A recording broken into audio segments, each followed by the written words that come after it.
All right, let's go ahead and bow for a word of prayer, and then we'll begin.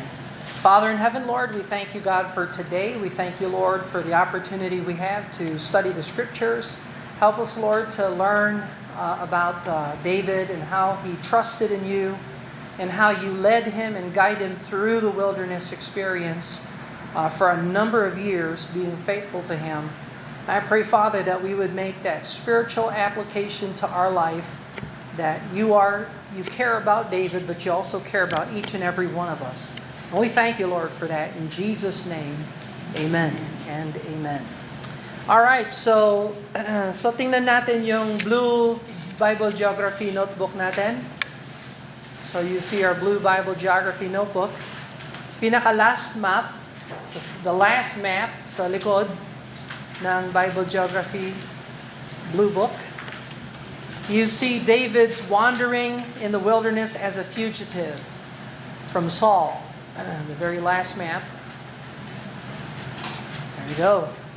So, we are now in number 6 tayo. Number 6. So, he is in Masada, or what we would call Masada today. Stronghold ng mga Hudyo ng kapanahunan ni King Herod, ay ng mga Romano. Sorry, Titus Roman.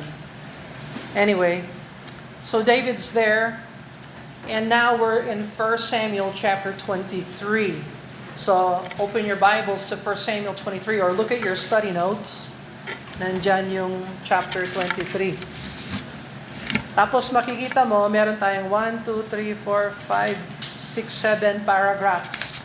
Sa chapter 23, 7 parts para yung flow ng story ay maunawaan natin. Alright, so 1 Samuel chapter 23.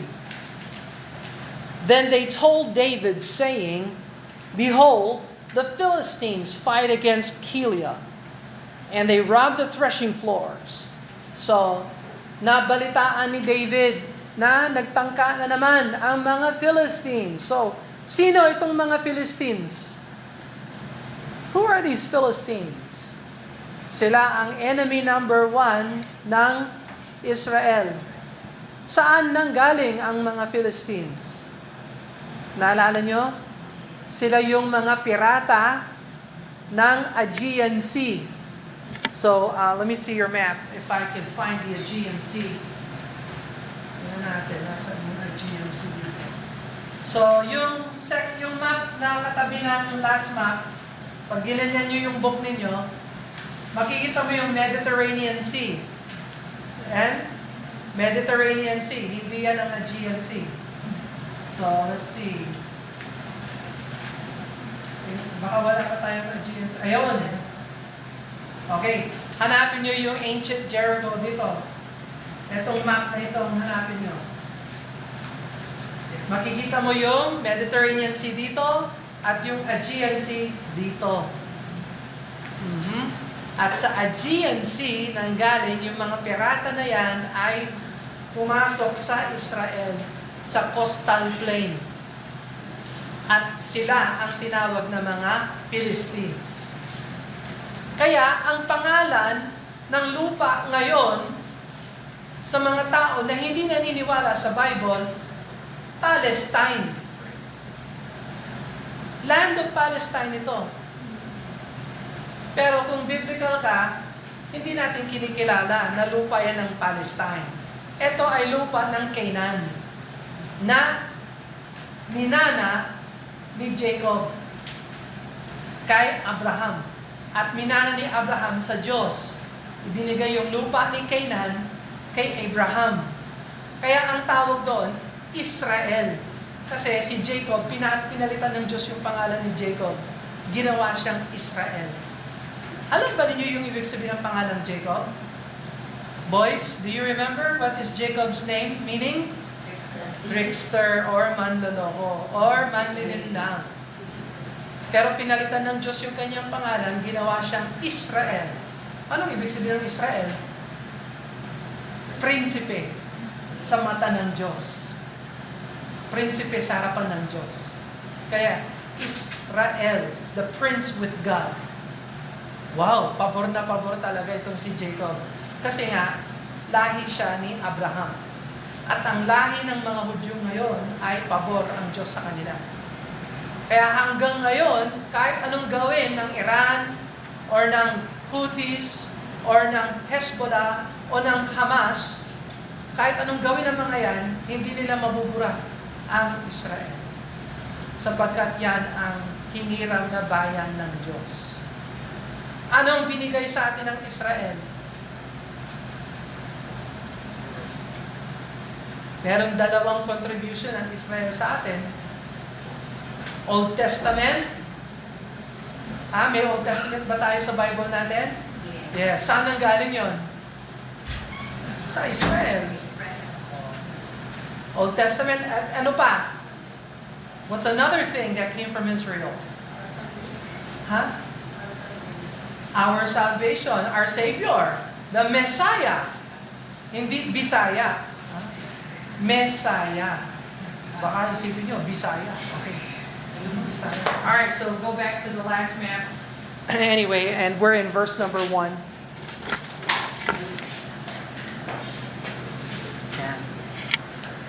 We're in verse number 1. Alright, verse number 2. Therefore David inquired of the Lord, saying, Shall I go and smite these Philistines? And the Lord said unto David, Go and smite the Philistines and save Keilah. So, nabalitaan ni David na gustong sakupin ng Philistine ang lungsod ng Keilah. And so, makikita mo yung Keilah sa number 7 sa map natin. Magkatabi lang yan sa map number 6 and 7. Yung stronghold ang 6, Masada. Yung 7, Keilah. So you can put Keilah's name on number 7. Huwag niyo nang galawin yung map. Basta pag nakita niyo yung number 7, yan ang Keilah. So they're right next to each other. And David asked the Lord, Lord, should I go ahead and fight the Philistines and free Keilah? So, maganda ba magtanong sa Panginoon? Should we ask the Lord for guidance? Yes. So, David is a good example. So, kung may decision ka sa buhay, kailangan consult mo si Lord. Lord, ano ba ang maganda dito? Ano ba ang layunin ng Diyos para sa akin? Paano mo malalaman ang layunin ng Diyos? Paano sasagot ang Diyos sa'yo? Makakarinig ka ba ng boses? Magkakaroon ka ba ng feeling? Paano mo alam ang layunin ng Diyos? Yes. Word of God. So kung magsasalita ang Diyos sa atin, it will be through the Word of God. God doesn't answer vocally today. God shows us in His Word what His will is. If you want to know the will of God, you better know the Word of God. Okay? Alright, so David asked the Lord. Alright, ngayon, anong sagot naman ng Diyos? Sabi ng Diyos, Go! And the Lord said unto David, Go and smite the Philistines. Pag sinabing smite, anong ibig sabihin ng smite? Patayin. Yes. Go and smite. Patayin mo sila, the Philistines, and save Keilah. Keilah. And David's men said unto him, Behold, we be afraid here in Judah. So naalala nyo, there were 400 men and families that were with David. So meron siyang malit na army at this point. And David's men were afraid. How much more then if we come to Keilah against the armies of the Philistines? So anong ginawa ni David sa verse 4? Nagtanong uli siya sa Diyos. And David inquired of the Lord yet again. Nagbago ba ang answer ng Panginoon? Sinabi na ng Lord, patayin mo sila. So, Lord, sigurado ka ba, Lord? Kasi si David, wala siyang problema. Sinong nagdududa? Yung mga men ni David. So David asked the Lord again, para may security, magkaroon ng peace of mind yung kanyang mga alagad, yung kanyang mga sundalo. And so the Lord answered him and said, Arise, go down to Keilah, For I will deliver the Philistines into thine hand. So David and his men went to Keilah and fought with the Philistines and brought away their cattle and smote with them a great slaughter. So David saved the inhabitants of Keilah. So ngayon, sa palagay mo, magiging masaya ang Keilah na niligtas sila ni David? Do you think magiging loyal sila kay David? You would think that, but that's not Keilah. Look at verse 6.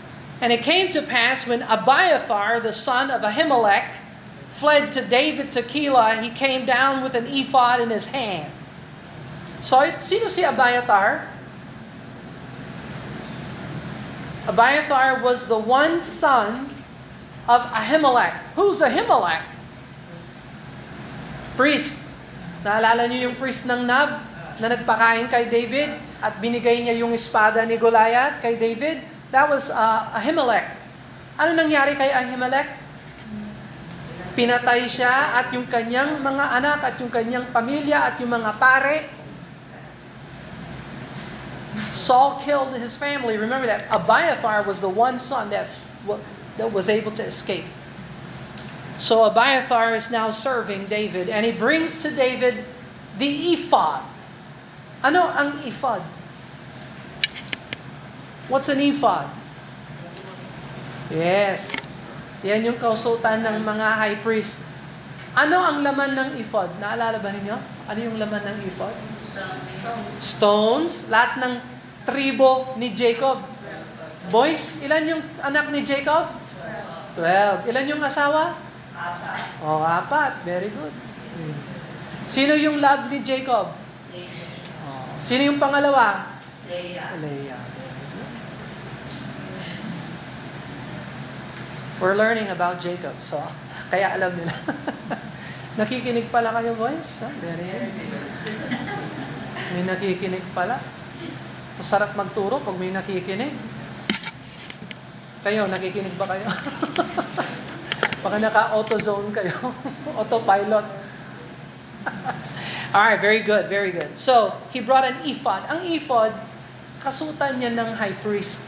Ang laman ng ephod, yung pangalan at diamante ng mga anak ni Jacob. 12 yon. Okay? At ang sa loob ng ephod ay may 2 bato. At yung bato ay Urim yung isa, Tumim yung isa. At yun ang nagpapakilala, nagpapahiwatig kung oo o hindi ang layunin ng Diyos.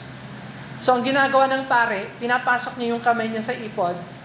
Tapos, Lord, pwede ba namin gawin ito? Pag hinila niya, nakita niya yung isa. Pag halimbawa, puti, yes. Kapag itim, no. Ganon, kumbaga, ganon. So, sa kapanahon na natin ngayon, kung gusto mong malaman ang layunin ng Diyos, meron ba tayong ephod? Wala na, hindi na natin ginagamit ang ephod. Kung gusto mong malaman ang layunin ng Diyos, anong gagamitin mo? Yan ang ephod natin. Yan ang layunin ng Diyos. And so we need to find the will of God by learning the Word of God. All right. So, he brings an ephod in his hands, and it was told Saul that David was come to Keilah. Hala, may nagsumbong kay David, ay kay Saul. Ay, si David nandun pala sa lungsod ng Keilah. And Saul said, God hath delivered him into mine hand, for he is shut in. And by entering into a town that hath gates and bars, and Saul called all the people together to war, to go down to Keilah to besiege David and his men. So ngayon, nabalitaan ni Saul, nandun pala sa Keilah. Tara, puntahan natin. And so, verse number 9.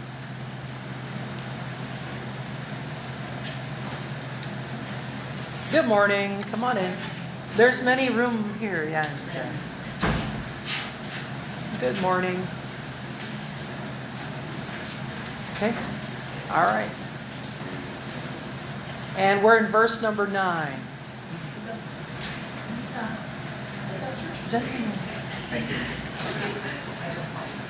All right, verse number 9.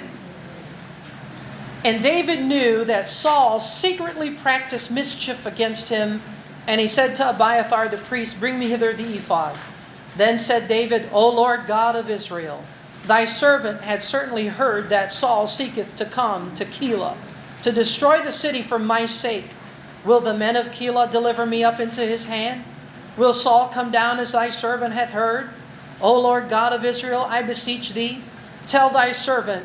And the Lord said, He will come down. And then said David, Will the men of Keilah deliver me and my men into the hand of Saul? And the Lord said, They will deliver thee up. So nakita nyo? Ang galing ni David. May relationship siya kay Lord. Kaya kapag hinahanap niya yung layunin ng Diyos, alam niya, gagamitin niya yung ephod. Lord, hinahabol ba ako ni Saul? Yes. Yung mga tao ng Keilah, isa-surrender ba nila ako kay Saul? Yes. O ngayon, alam na ni David kung anong dapat niyang gawin. Ano sa palagay niyo? Aalis siya sa Keilah. Okay? So sana yung ibang mga senators na nagtatago, may ephod. Lord, iso-surrender ba ako ng mga tao na ito sa ICC? Kung may ephod siya, di alam niya yung layunin ng Diyos. Anyway, that's just an observation. Okay. So sa atin bilang Kristiyano, meron tayong mga decision talaga sa buhay na dapat gawin. Hindi mo maiiwasan, ang buhay, ang Diyos ay magbibigay sa iyo ng mga pagsubok. Ngayon, nasa sa atin kung paano tayo mag-respond sa mga pagsubok ng Diyos. Wala tayong ephod, pero meron tayong salita ng Diyos na magiging gabay para alam natin kung anong tama, anong mali, anong totoo, anong hindi totoo. Hindi ka malilinlang kung alam mo yung Word of God. Meron kang gabay diyan sa kagubatan, katulad ni David. Is that clear? Okay. So mapagkakatiwalaan ba ang Diyos? So pag sinabi ng Diyos, iso-surrender ka ng mga Keilah diyan kay Saul. Now, masisisi mo ba yung mga tao ng Keilah? Hindi, kasi naiipit sila.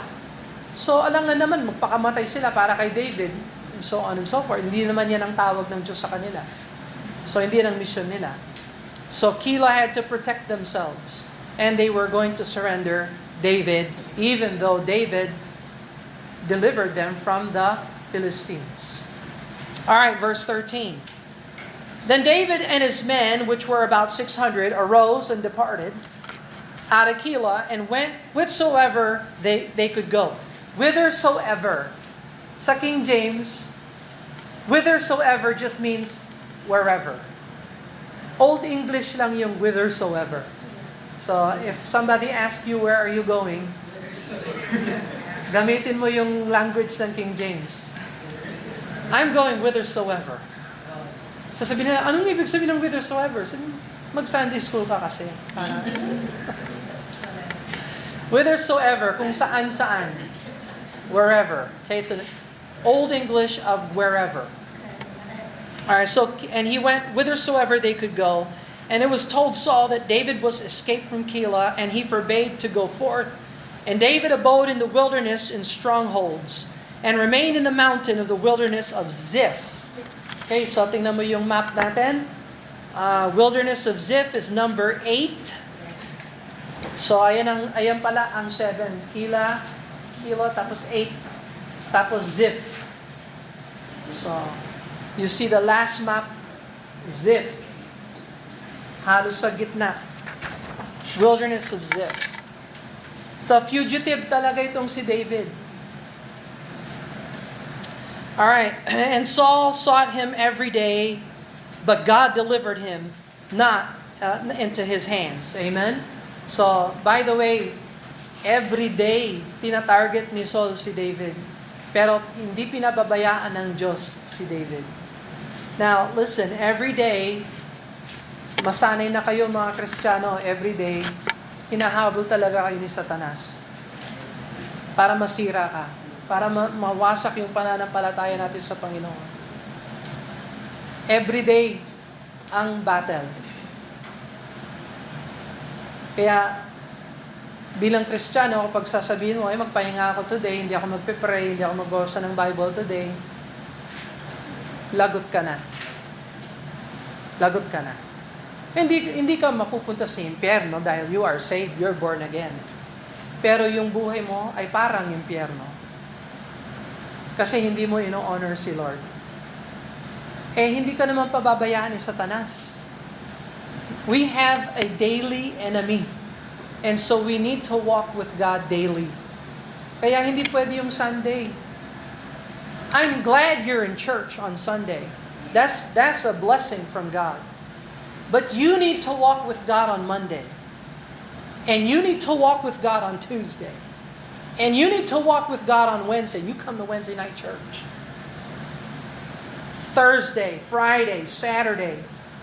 Para pagdating ng Sunday uli, ma-refresh na naman tayo. But do you understand? Saul wants David every day. And the devil wants to destroy you every day. So, learn that principle. Okay? All right, now, and David saw, verse 15, and David saw that Saul was come out to seek his life, and David was in the wilderness of Ziph in a wood. So, nandun siya sa kagubatan ng Ziph. Verse 16, eto na yung last chance ni David and Jonathan na mag-usap. Pagkatapos ito, hindi na makikita ni Jonathan si David at yung pangako ni David na lang ang natitira na itutupad ni David na alagaan niya ang family ni Jonathan. Napaka-loyal ni Jonathan. Sino si Jonathan? Anak ni Saul. Siya dapat ang magiging hari. Pero sumang-ayon si Jonathan sa layunin ng Diyos kasi nakita niya, alam niya, rineject ni Lord si Saul. Kasi rineject ni Saul si Lord 2 beses. So tandaan niyo kung paano niyo trinatrato ang Diyos, yan ang gagawin niya sa'yo. If you honor the Lord will honor you. If you despise and reject the Lord will despise and reject you. Para siyang salamin. Okay? So Jonathan, Saul's son, arose and went to David in the wood and strengthened his hand in God. So ginamit talaga ng Diyos si Jonathan para mapalakas niya yung kamay ni David. So, para itong larawan ng Panginoong Jesucristo, naalala niyo nung nasa Garden of Gethsemane si Jesus? Anong pinadala ng Diyos para palakasan si Jesus Christ? Mga angels. That's right. All right, to strengthen his hand in God. Verse 17. And he said unto him, Fear not, for the hand of Saul my father shall not find thee. Thou shalt be king over Israel, and I shall be next unto thee. That also Saul my father knoweth. That also Saul. So, talagang sumasang-ayon si Jonathan sa layunin ng Diyos. Okay? Hindi siya katulad ng kanyang tatay na salungat sa layunin ng Diyos para sa kanyang buhay. And I'm telling you right now, bilang Kristiyano, may layunin ng Diyos para sa bawat isa sa atin. At may mga hadlang sa layunin ng Diyos sa buhay mo. Whether ka mag-anak, kaibigan, kaya pumili ka na ng mabuting kaibigan. Huwag mong pipilian yung mga kaibigan na humahad lang sa'yo sa layunin ng Diyos. Piliin mo yung mga kaibigan na tutulong sa'yo na lumapit sa Diyos. Pamilya, wala kang choice. Kung sinong nasa iyo, na binigay yan sa'yo, na pinagkaloob yan ng Diyos. Family, you have to work with. Sometimes you have to work around them. If they don't want to follow God, you still have to love them. But you don't have to go along with them. And you sure enough can choose friends. Family, you didn't have a choice. That's providence. That's God's design. That's a testing from God. Big test. If your husband follows God and doesn't want to follow God, are you going to follow God? If your wife doesn't want to follow God, are you going to follow God? If your children doesn't want to follow God, will you follow God? If your uncle or neighbor or cousin or ano pa yung mga kamag-anak, mother-in-law? Oh, no, mother-in-law. What if your mother-in-law is satanic? Will you still follow the Lord? O baka sasabihin mo, hindi ako makapaglingkod sa Diyos kasi yung Ano yung manugang ba yun? In-law? Ano yung mother-in-law? Biyanan. Oh, hindi ako makapaglingkod kasi yung biyanan ko. Judas. Sa buhay. So, kung yung biyanan mo ay Judas, bakit ikaw hindi maglingkod sa Panginoon? Anong kinalalaman mo sa Judas mong biyanan? Oh, so you cannot use that as an excuse. Even Peter, his mother-in-law was healed by Jesus. So you could see Peter was rejoicing. Oh, she's sick. She's going to die. And then here comes Jesus. Oh no, Jesus is here.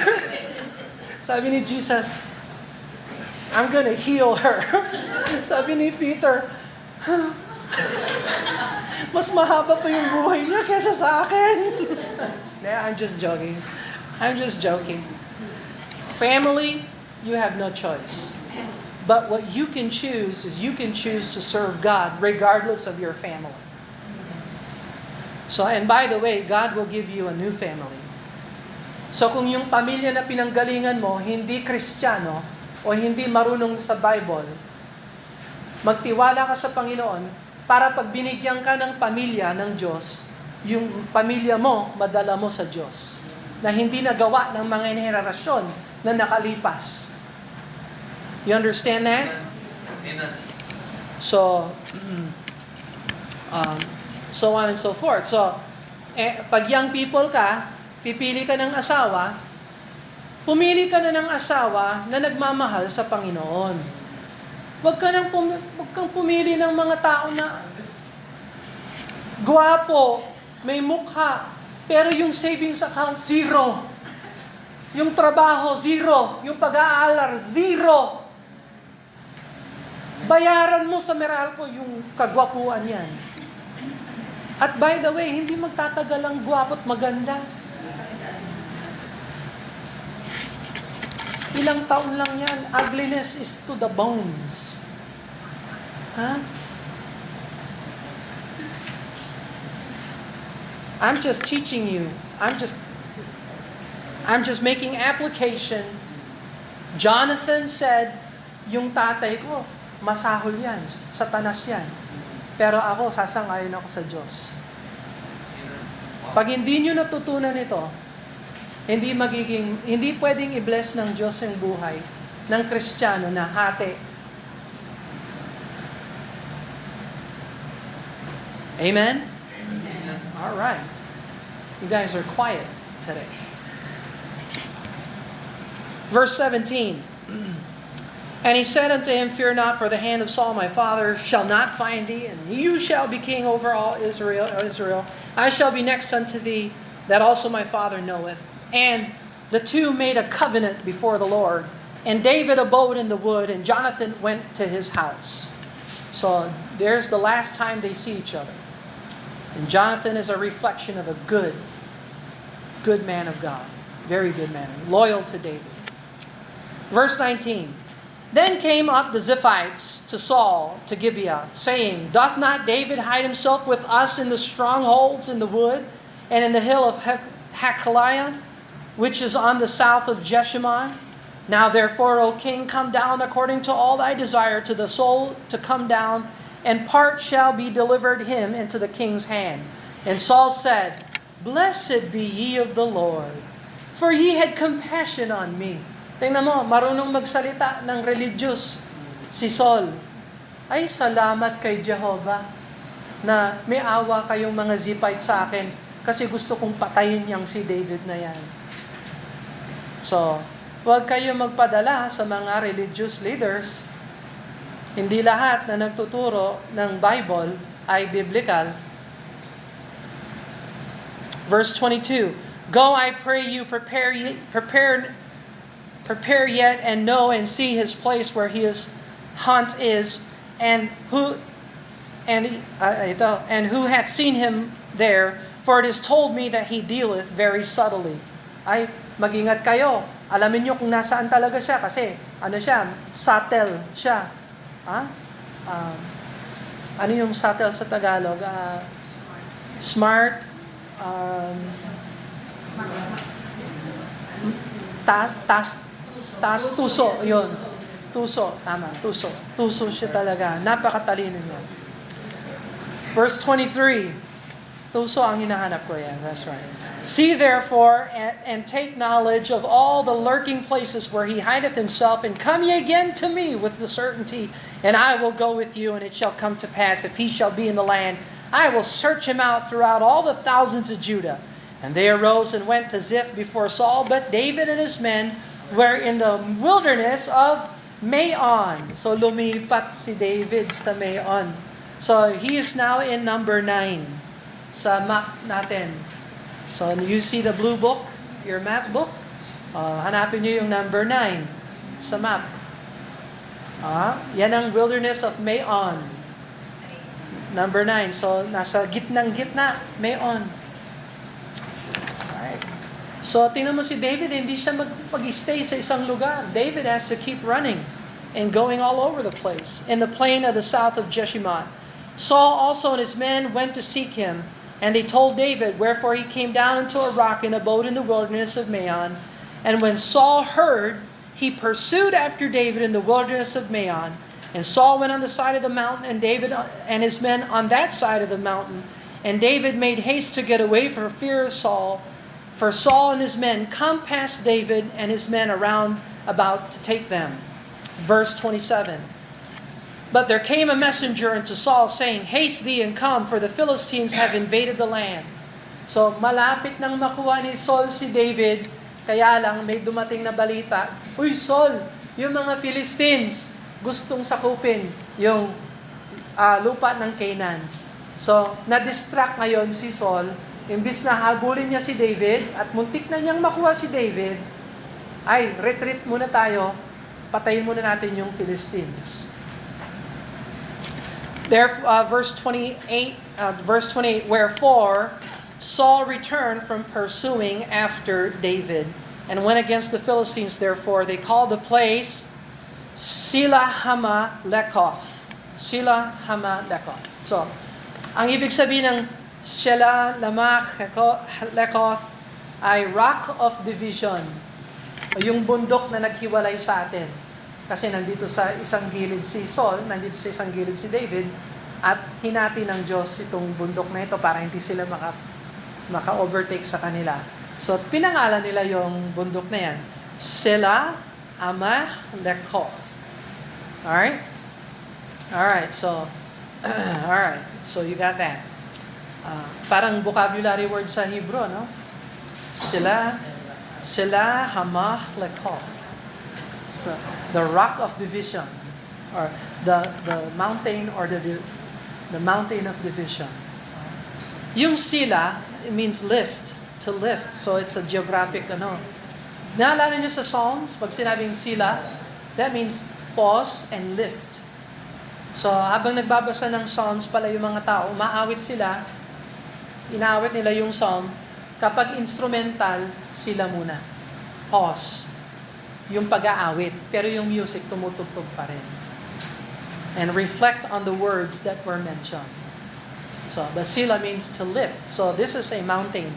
A lift, Sila Amah Lekoth. Anyway, so, rock of division. All right, so verse 29, and David went up from thence and dwelt in the strongholds at En-Gedi. So now he is in En-Gedi. That is geography number 10. Number 10, wilderness of En-Gedi. And so makikita natin sa next Sunday yung chapter 24, ano mga nangyari sa kuweba ng En-Gedi. Pero sasabihin ko na lang sa inyo ito, nandun si Saul, nag-relieve siya ng sarili niya. At nakatago si David doon. At pwedeng patayin ni David si Saul. Kaya lang, kumuha lang siya ng konti sa kanyang kasuotan. Tapos bilang kuweba, papakita niya yan mamaya, Oy Saul, saan ka kanina? Nandun ako. Bakit? Gusto kitang patayin. Sabi ni David, pwede na kitang patayin kanina ba? Ha? Bakit? Anong kuweba mo? Eto. Nakita niyo yung part ng damit pala niya? Pino and Nanay David. And so, anyway, we'll learn all about that next week. Let's pray and ask the Lord to bless them. Father in heaven, we thank you, Lord, for the principles that we see in Scripture about how our enemy desires to take advantage of us, Lord. He's a roaring lion, seeketh about whom he may devour. So help us, Lord, and protect us not to be devoured by the devil by inquiring and trusting in you, praying and seeking your word, making the wise choices, Lord, for our life, Lord, in all our testings and trials, in our wilderness. While we rove around in this world, help us to trust in you and depend upon you like David. And thank you for our Jonathan, Lord, friends that are loyal, that know the will of God and bring us closer to the will of God. Those are our true friends. And we love you, Lord, for giving us that. In Jesus' name, amen and amen. God bless you. You are dismissed.